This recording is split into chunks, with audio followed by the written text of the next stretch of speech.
नमस्कार दोस्तों, BA07 channel में आप सभी का स्वागत है।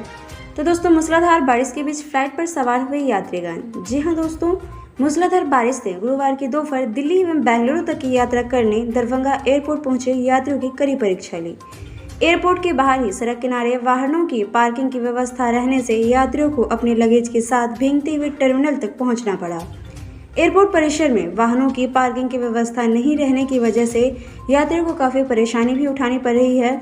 शुरुआत के बाद से ही दरभंगा एयरपोर्ट को मिथिलांचल के लोगों का भरपूर प्यार मिलने लगा। यात्रियों की संख्या को लेकर दरभंगा एयरपोर्ट कई नए कीर्तिमान स्थापित कर चुका है।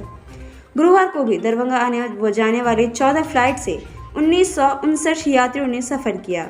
मुंबई एवं कोलकाता की एक फ्लाइट कैंसिल नहीं रहती तो यात्रियों की संख्या 2000 पर हो जाती, परंतु एयरपोर्ट पर सुविधाओं की घोर कमी से जूझने के बावजूद यात्रियों की संख्या में लगातार इजाफा ही होते जा रहा है।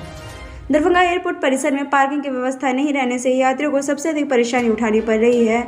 उन्हें एयरपोर्ट छोड़ने पहुंचे परिजनों को परिसर में प्रवेश नहीं करने दिया जाता है। इससे यात्रियों को अपने लगेज का बोझ स्वयं ढोकर टर्मिनल तक पहुंचना पड़ता है।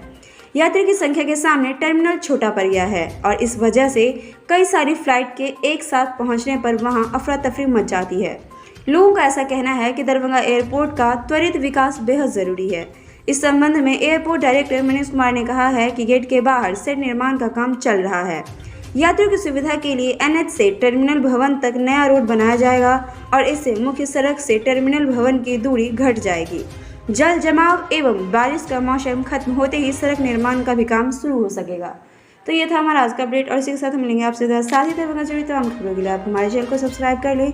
फिर मिलते हैं नेक्स्ट वीडियो में एक नए अपडेट के साथ। आप बने रहिए हमारे साथ। शुक्रिया।